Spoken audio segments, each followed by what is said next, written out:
we definitely have a special guest that came up just a little bit up the road down there at the Devaney Center. It is the head coach, Fred Hoiberg of the Huskers. How are you today, Fred? Strick, it's great seeing you. It's great not having to chase you around screens. I think that's, those bring nightmares to me still. I think it was more me than you, but we do have a little something for you. Check this out. Gentlemen, I've coached for 43 years, 29 years as a head basketball coach in Division I in the United States, and Freddie Hoiberg is the greatest athlete I've ever coached. He's an all-around player. He was in 7 of the 8 categories in the Big 8 as a junior, and this year he's right back there again. Great free throw shooters, scorer, leader in assists, steals, a rebounder. He's been the leading rebounder 3 years in a row at Iowa State. He does it all. There isn't anything that he doesn't do, and there isn't anything he doesn't do well. There it is. That was pretty good stuff, Stricky. That's good stuff, and that's absolutely a fact. He had a great nickname. The nickname was the Mayor, the Mayor of Ames, and he did wonderful things. I remember going out to Hilton Coliseum on a regular basis and having to deal with you and Mika Leak and all, all you studs out there. It was always a fun time. Yeah, first of all, it's great to hear Coach Orr's voice. He was my mentor. I played for Johnny for 3 years. He was kind of the larger-than-life figure in the athletic department. When I was growing up, I was a ball boy in Ames, born in Lincoln, moved to Ames when I was 2. My dad got a job as a professor at the university, and really just grew up with a great admiration for Coach Orr and what he did for the program and just his style of play, up-tempo, filled Hilton Coliseum, really created Hilton magic. One of the great venues in the Big 8 back in the day. And as you know, Strick, I mean, those were the good old days in the old Big 8 conference, and just some unbelievable characters as coaches. Danny here, Coach Orr. At Iowa State, you had Norm Stewart. Storm and Norman in Missouri. Sit down, Norm, as the fans used to always chant at him. Oklahoma, you had Billy Tubbs. And Eddie Sutton, Roy Williams. I mean, it was just such a great league and just awesome group of coaches. So, yeah, it was, Coach passed away, actually. It was my third year at Iowa State. And that was a tough time for me because of everything that he did for me. I really had tried to emulate his style of play, his system, the up-tempo, the fast-paced style. And he was just such a great man and did a lot of great things in the community. So thanks for playing that. That was really cool. Yeah, no doubt, man. It's truly been a pleasure to have been close and connected, had the opportunity to be able to come, and be around the players. And you're very inviting and welcoming to a lot of the old players. And I think that's phenomenal. And I know that you're working to continue to build those relationships and do that now that you've been here 6+ years now. Going into year 6. Yep. So, now that you've been here and you've gotten acclimated, how has it felt since you had some touch points to the area, but now, being here with family and everything that used to be here? How does it feel now? Well, it's really cool how life for me has become full circle, or how it's come full circle. And being born in Lincoln, spending a lot of time here on holidays. Ames is my home. That's where I grew up. It's where I went to high school. It's where I met my wife. And obviously went to college at Iowa State. But we always had those connections to the University of Nebraska. And, one of the really cool things for me growing up, I was a diehard Husker football fan, and getting an offer to play for Coach Osborne and, building a relationship with him was really special. And I always loved coming and playing at the Devaney Center back in the day. I mean, it was such a great venue. People talked about Allen Fieldhouse and, back in the day, the old Oklahoma State Iba Arena when it was before the addition. I mean, to me, that was one of the loudest places I ever played in. And they were like right on you, too. Right on top of you. And had unbelievable teams. But, I remember our great battle, Strick. And, so Tim Floyd came in my senior year, and you guys were putting it on us at halftime in Ames. And it was a noon game, and he killed us in practice the day before. He was really upset with us, and we ran, and we were pretty gassed that first half. We're getting beat. And I remember he said to our center, Lauren Meyer, who's a first-round NBA draft pick, Played with him in Dallas. And he said, Lauren, you do understand you're getting your ass kicked by a guy named Mikey, and Mikey Moore was just putting it on him. And then we found a way to rally and ended up winning that game. But we always had trouble. We won the one game my senior year at the Devaney Center. It was fun this year playing the scrimmage, the red-white game, back in the Devaney, bringing hoops back to the Devaney Center. Such a really, I thought one of the underrated venues in the Big 8 conference at the time. No doubt. And so I know me personally. The closeness that I had for this program here, and there was a reason to why I stayed, What was the recruiting process like for you? Because you were definitely one of the highest suited guards coming in the country around that time. And the choice to stay there, like, what was that like? And did you do, like, I didn't take any recruiting. I regret it at this point. Right. How did it go for you? Yeah, I took some visits. I wanted to make sure Iowa State was, I think, first on the list. But I visited Stanford. My dad, being a professor, he told me, he said, you should go to Stanford. He said, you're not going to play in the NBA, so you need to go get this Stanford degree. Wow. I said, Dad, thanks for the confidence. But anyway, that was a tough one to turn down. And then I went to Arizona, Lute Olson, and the Final Fours, everything that they had going on. So that was a really cool visit. And then I seriously did consider Nebraska for football. And then Danny Nee did a home visit. I did not end up taking the official visit to Nebraska, which did not make Danny very happy at the time. But I did look at it for football. That was a serious consideration for me. And then when I went to Iowa State, I'm sure it was like you, Strick, staying home. I just saw all the benefits of long-term what could play out if I went in there and did what I was supposed to do. And, like you, I was a starter early in my career and went on for 4 years, had a really good career, very fortunate, as you know, to be put in a position to make it at the highest level. No question. I was lucky. The year I came into the draft, it was 95. It was the year of the expansion. So Vancouver and Toronto came into existence, and that added 30 jobs. Yeah. And if not for that, I don't know if I would have made it, because Byron Scott, who was a great player on the Pacers teams, obviously Showtime Lakers with Magic and Kareem and those guys, but he was a really big contributor on the playoffs for the Pacers. So he gets picked up in the expansion draft by Vancouver, and that left one spot on the team. So I went in there, I competed with 5 other guys. One of them was Damon Bailey, who I think in 8th grade, Bobby Knight said he could have started for the Hoosiers as an 8th grader, was on the cover of Sports Illustrated. So I had to go into Indiana and, beat out a guy that was an unbelievable local guy, popular guy. And I played against him in the CBA. Yeah. And thankfully I ended up making that team. Larry Brown was the coach those first couple of years. And you know how it is, Strick. I mean, it's a lot of it's all about timing in life. And, you had a hell of a career. I was fortunate to play 10 years before my heart condition. And, it's just being able to provide for your family, doing what you love to do, man. There's nothing like it. That's a fact. Coach, I'm curious from a coaching perspective. We mentioned now, like, kind of a big picture question. This is now your 6th year, going into your 6th year, 5 years in the Big Ten Conference as the coach in Nebraska. What are some things not only that you've learned that have stayed the same, but now in this ever evolving, ever changing landscape of collegiate athletics, what's so different now? Everything from when I started here. The crazy thing to me is the first game that we played this week on Monday. I have now coached at Nebraska longer than I coached at Iowa State, which is crazy to me. And I was 5 years names, and 5 of the best years of my life, helping get my alma mater back on the map, and having 4 of the best years in the history of the program. And, now, again, full circle for me, coming back to a place that's also very special to me at Nebraska. As far as what's different, obviously the portal is exploded. And now with all the other things, NIL, revenue sharing coming into play next year, it's a completely different dynamic than anything that I think any of us ever would have thought this business would have turned into. So I'm happy for the players that they're able to profit. Certainly, Strick, would have been nice to do it back in the day. But have you ever really thought about what it could have been like, you being in Ames, being called the mayor, and just how your NIL deals would have been? I do. I really do. Yeah. And, it's, again, it's such a unique time in college sports. Yeah. And, we'll see how this go back far enough, doggone. 10 years wasn't too far. You ain't lying. And, but the thing about it is there's so many unanswered questions, I think, on how everything plays out. So we'll get more clarity as this thing goes on. But, the good thing with Nebraska, we have an unbelievably supportive fan base. Yeah. And, I think we're going to be in a good position. I'm curious to kind of build off of that. Like, everything that you're kind of talking about, I keep going back to the word, adapt. Because you have to be able to on the fly, because you just said it yourself. So many unanswered questions, and there's just so many different avenues and variations of how things could play out. And everything's kind of on the table right now.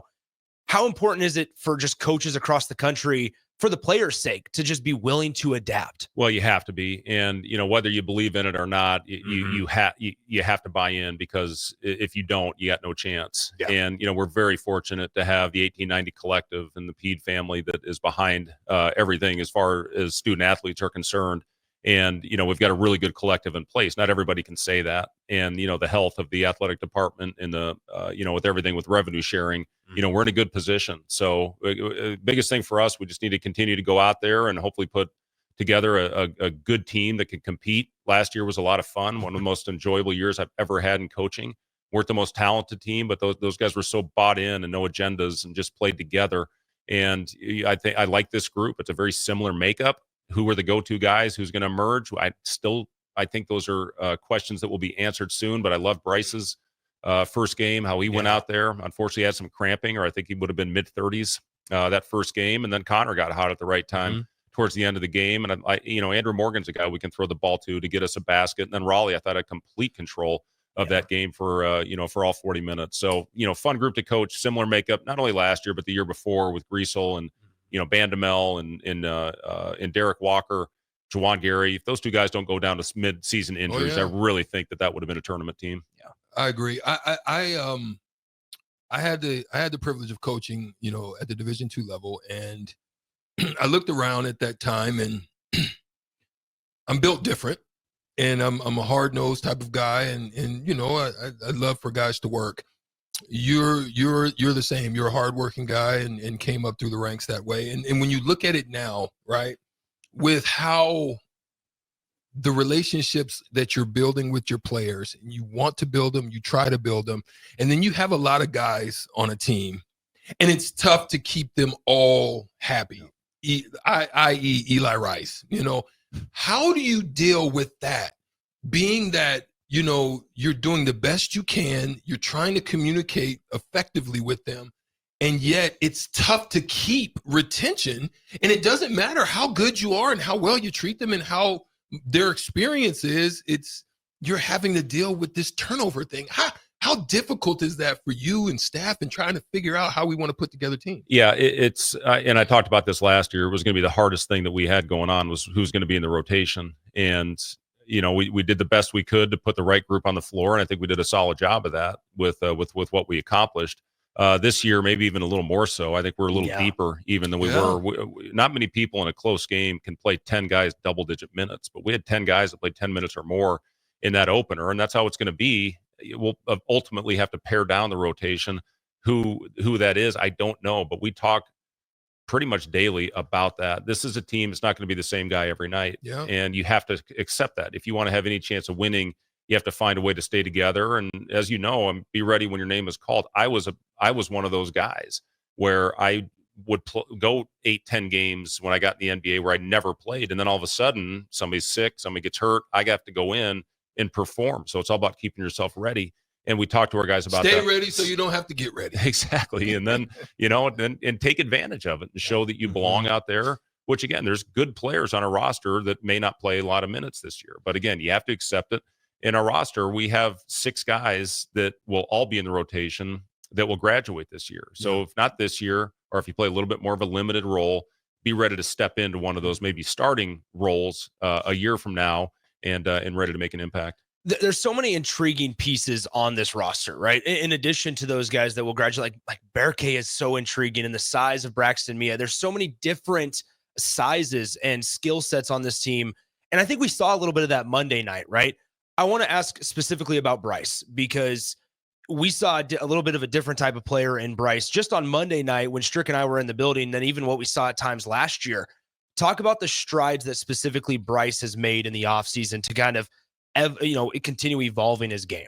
Well, I think leadership is where he's taken the biggest step. And when you lose Casey, Josiah, Rink not being on the floor, Rink's around obviously, but he's not going to be on the floor. So needed somebody to step into that leadership role. And I've been really proud of Bryce for everything he's doing. He sets the tone every day with his effort. We have a catapult system that monitors the player loads. He's always one of the highest, one of the top 2 highest. And that shows how hard he's going right now and setting the tone with his effort and work ethic. So, as far as his game, he did such a good job. He got to the free throw line 11 times, and he did that. Really, look at the end of last year. He lived at the free throw line, and it was good to see him. I think he scored the first 8 for us the other night, and then kept it going. And I thought he did a good job of getting fouled and drawing contact, especially when he got into the bonus.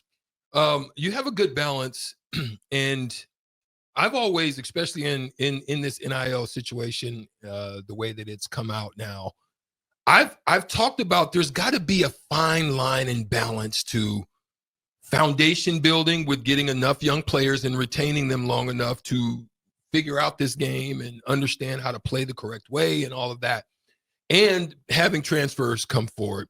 There's got to be a fine balance. I think if it's imbalanced one way or the other, it's going to be tough, because you have a good balance of senior leadership as well as young leaders that are up and coming. How are you looking at like Nick Janowski and Kale and some of these other guys that are a lot younger?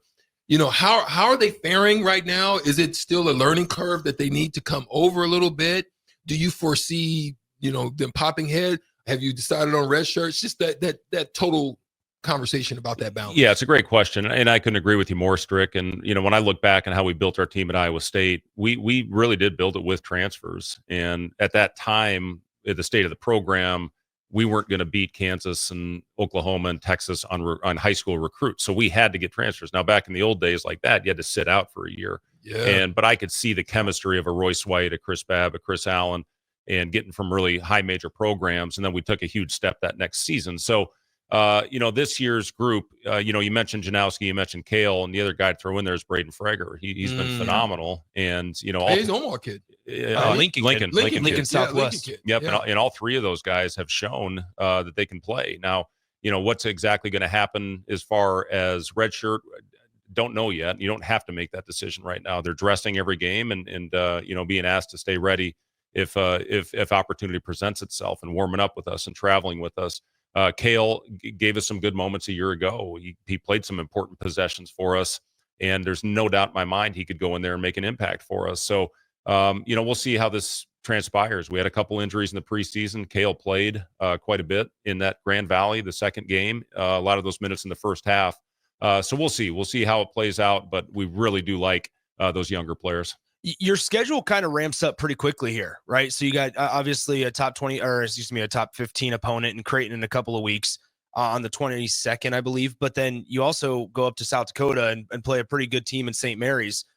And not to mention, like the Monday night matchup was really, really competitive. And I guess I don't want to use the word clunky, because I don't think that's the accurate representation, but there's a lot to figure out, especially when you have a team so deep and so talented and different options.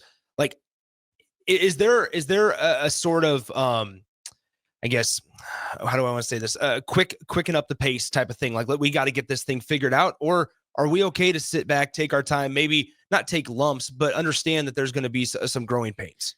Yeah, I mean, I think all of us in our position right now, there's going to be some growing pains, you know, with all the new faces that we all have on our rosters. But I'll say this: when you see what that UT Rio Grande team did down in Omaha last night, I mean, that's a really, really good basketball team. And you just, when you're putting your schedule together, you have no idea who's going to be on the team. And they did a great job building that roster with 12 players. All of them can shoot.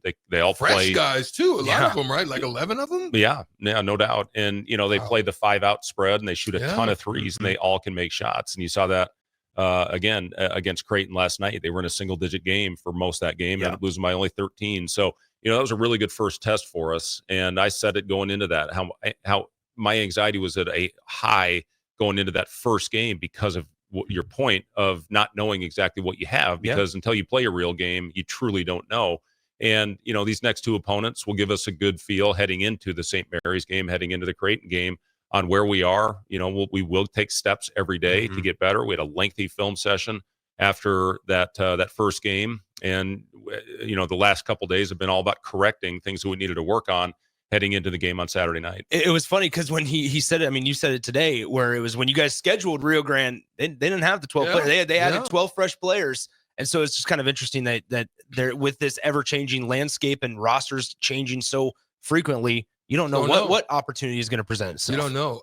And two more questions.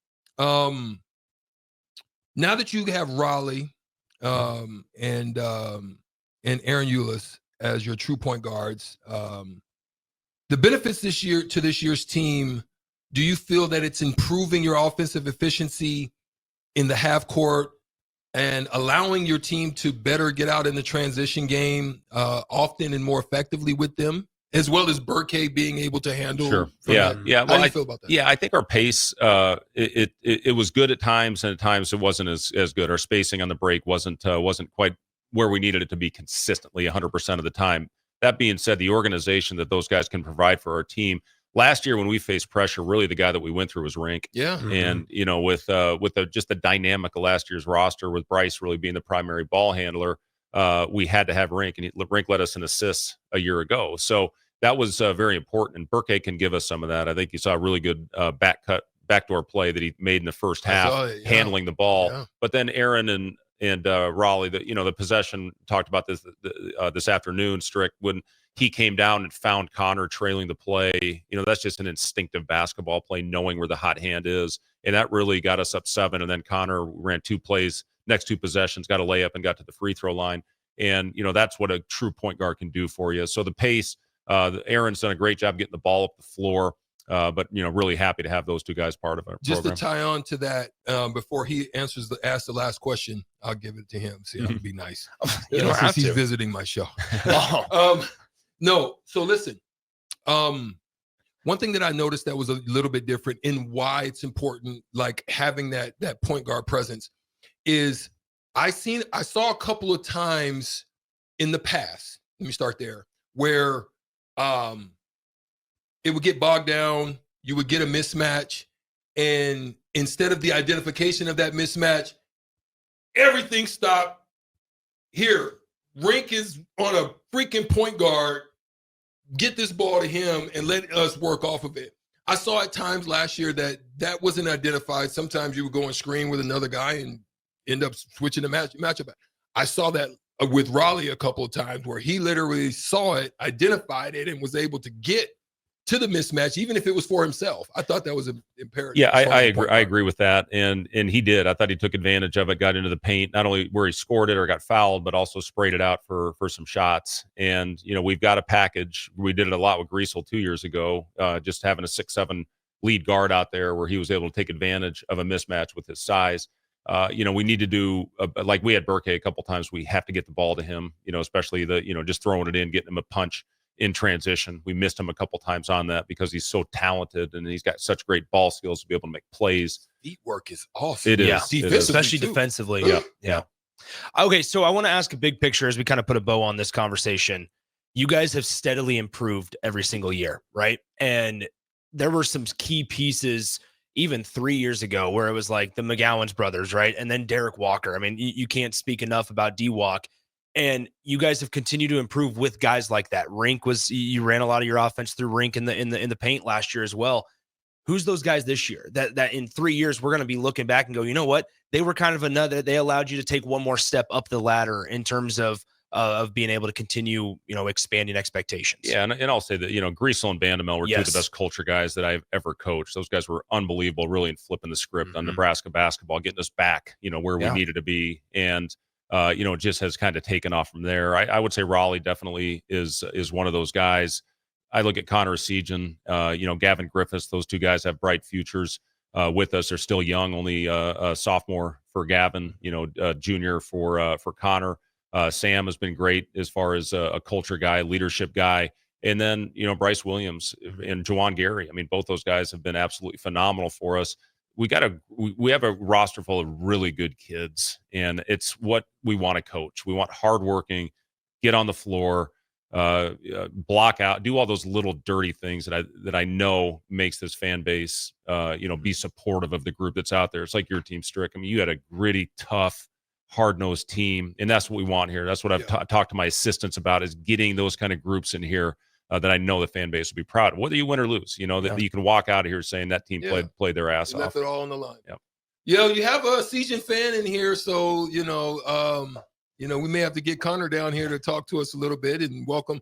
We definitely want to welcome the new guys. Yep. Like just know that this is a place for them to be able to come and be really engaged and introduced to the community of Lincoln. And so we appreciate you for taking the time out of your busy schedule to come on down during a week of preparation. And we thank you. I appreciate you guys having me on. We got to ask Bethune-Cookman Saturday. What do they do well? What's going to present maybe a challenge for you guys real quick? Yeah, playing Reggie Theus, a guy that's been at every level. Reggie was assistant coach of the Timberwolves, and I was working in the front office, so know Reggie well. And he's got a lot of talent on this team. He's got several high major transfers that are on this team. So they'll ISO quite a bit. They play very fast. They were 15th in the nation in fast break points a year ago. So that's where it's going to start. We have to get back in transition. If you give a team easy baskets, then that's fuels confidence. And we just, we can't rely on trying to shut them off after they get confident. So very important early on that we get back in transition. There it is.